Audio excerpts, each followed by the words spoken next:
پیارے بچوں السلام علیکم۔ امید ہے آپ سب خیریت سے ہوں گے۔ آج ہمارا عنوان ہے انسانی زندگی پر آب و ہوا کے اثرات، جو کہ آپ کا مشقی سوال آب و ہوا انسانی زندگی پر کیسے اثر انداز ہوتی ہے وضاحت کریں۔ آج ہم اس کا حصہ اول پڑھیں گے، جو کہ کتاب کے صفحہ نمبر 67 پر موجود ہے۔ تو سب سے پہلے ہم آب و ہوا کی تعریف پڑھیں گے۔ کسی مقام یا ملک کی سالہ سال کی موسمی کیفیت کی اوسط کو آب و ہوا کہتے ہیں، یعنی موسمی حالت کی اوسط کو، ایوریج کو آب و ہوا کہتے ہیں۔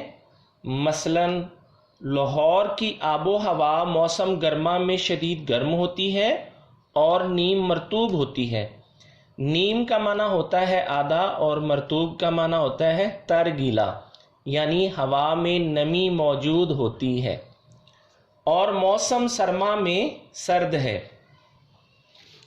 اس کے بعد ہم پڑھیں گے انسانی زندگی پر آب و ہوا کے اثرات۔ آب و ہوا کا انسانی زندگی پر گہرا اثر ہوتا ہے۔ آب و ہوا کسی مقام یا علاقے کی تمام انسانی سرگرمیوں پر اثر انداز ہوتی ہے۔ مثلاً ایک علاقہ ہے جہاں برف پڑے گی، لوگوں کی زندگی محدود ہو جائے گی، اور ایک علاقہ ایسا ہے جہاں سارا سال موسم خوشگوار رہے گا، گرم رہے گا، ذرائع آمد و رفت چلتی رہے گی، تو ذریعہ معاش پر بھی اثر پڑے گا اور ان کی زندگی پر بھی گہرا اثر پڑے گا۔ جیسا کہ کسی ملک کے رہنے والوں کی معاشی، معاشرتی، سماجی، سیاسی، تجارتی غرض کے تمام سرگرمیوں کا انحصار کافی حد تک آب و ہوا پر ہے۔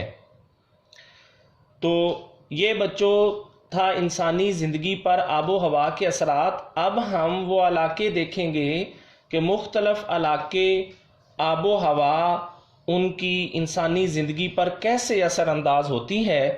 جیسا کہ آپ کی کتاب پہ فرسٹ اسٹار بنا ہوا ہے، اس پہ آپ پہلی ہیڈنگ بنائیں گے پاکستان کے میدانی علاقے۔ تو پاکستان کے میدانی علاقوں کی کیا خصوصیات ہے، کیسے اثر انداز ہوتی ہے آب و ہوا انسانی زندگی پر؟ سب سے پہلے ہم دیکھیں گے کہ آب و ہوا میں شدت ہے۔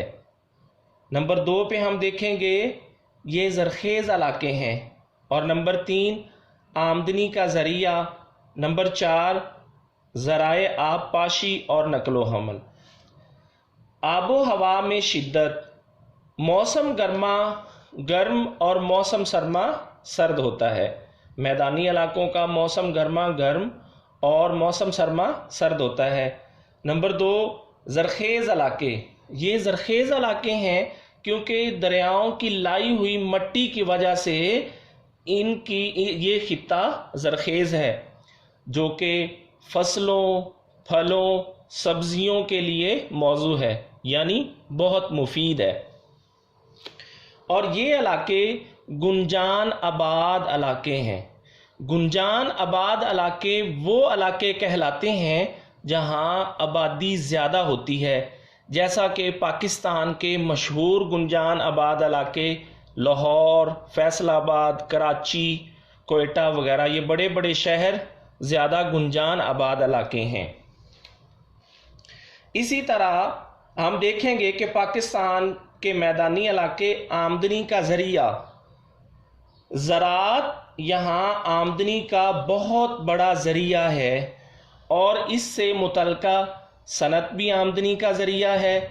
مثلاً اگر چاول کی کاشت ہوتی ہے تو اس سے متعلقہ رائس میلز ہیں، اگر گندم ہے تو گندم سے ریلیٹڈ فلور ملز وغیرہ ہیں، یعنی زراعت سے متعلقہ صنعتیں بھی قائم ہیں، اور یہاں کے لوگوں کی معاشی حالت بہت بہتر ہے۔ آگے ہم دیکھیں گے ذرائع آبپاشی اور نقل و حمل، یعنی آبپاشی کا ذریعہ کیا ہے؟ اور نقل و حمل کیسی ہے؟ پانی کی کمی کو دریاؤں اور آب پاشی کے نظام کے ذریعے پورا کیا جاتا ہے۔ پانی کی کمی ہے جو کہ دریاؤں کے ذریعے، نہری نظام کے ذریعے پورا کیا جاتا ہے، اور آب پاشی کے نظام کے ذریعے۔ آب پاشی میں سارے نظام آ جائیں گے، مثلا نہری نظام آ جائے گا، ٹیوب ویل آ جائے گا، اور اس طرح ٹربائن آ جائے گی۔ آب پاشی کہتے ہیں کہ فصلوں کو پانی دینا۔ اور زیادہ آبادی اسی علاقے میں ہے، میدانی علاقے میں پاکستان کی زیادہ آبادی ہے۔ نمبر 2 پہ ہم دیکھیں گے ذرائع آمد و رفت اور نقل و حمل بہتر ہے۔ ذرائع آمد و رفت یعنی آنے جانے کا ذریعہ، نقل و حمل ایک جگہ سے دوسری جگہ سامان لے جانا یعنی تجارت وغیرہ کے لیے، یہاں ذرائع آمد و رفت اور نقل و حمل بہت بہتر ہے، سڑکیں بہت اچھی ہیں اور لوگوں کو بہتر سہولیات میسر ہیں۔ اور نمبر 2 پہ ہم اسی سوال کا دوسرا حصہ دیکھیں گے جو کہ آپ کی کتاب پر دوسرا سٹار بنا ہوا ہے، وہاں آپ ہیڈنگ بنائیں گے شمال اور شمال مغربی پہاڑی علاقے۔ نمبر 1، یہ علاقے پہاڑوں سے گھرے ہوئے ہیں اور سطح سمندر سے کئی ہزار فٹ بلند ہیں۔ اور اس علاقے کی خصوصیت کیا ہے؟ موسم سرما میں یہاں کا موسم سرد ترین ہو جاتا ہے، حتیٰ کہ یہاں کا درجہ حرارت نقطہ انجماد سے بھی گر جاتا ہے۔ جب برف باری ہوگی تو لوگوں کی سرگرمیاں محدود ہو جائیں گی، اور اس کے لیے لوگ سردیوں کے لیے پہلے ہی اپنا بندوبست گھروں میں کر لیتے ہیں اور لوگوں کی سرگرمیاں محدود ہو جاتی ہیں۔ نمبر 3 پہ ہم دیکھیں گے موسم گرما میں زندگی۔ موسم گرما میں یہاں کا موسم خوشگوار ہو جاتا ہے، یعنی بہت زیادہ گرمی نہیں ہوتی، خوشگوار ہو جاتا ہے، جو کہ اس علاقے کے لیے بہتری کا سبب ہے۔ اس میں لوگ زراعت بھی کرتے ہیں، کھیتی باڑی اپنی کرتے ہیں، دوسرے دیگر ان کی سرگرمیاں بڑھ جاتی ہیں۔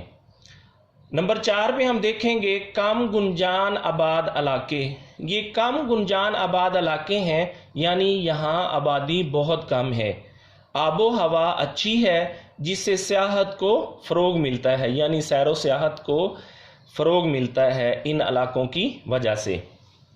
نمبر 5 پہ ہم دیکھیں گے ذریعہ معاش، یعنی یہاں کے لوگ کس طریقے سے اپنا کام کاج کرتے ہیں، کس طریقے سے اپنا پیسہ کماتے ہیں۔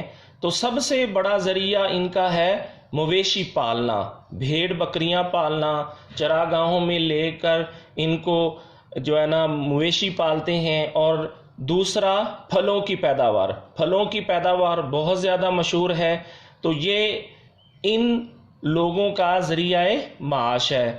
تو پیارے بچوں، آج آپ نے جتنا آپ نے آج پڑھا ہے، 2 ہیڈنگز پڑھی ہیں، اس میں آب و ہوا کی تعریف پڑھی ہے، یہ آپ نے لکھنا اور یاد کرنا ہے۔ اللہ تعالی ہم سب کا حامی و ناصر۔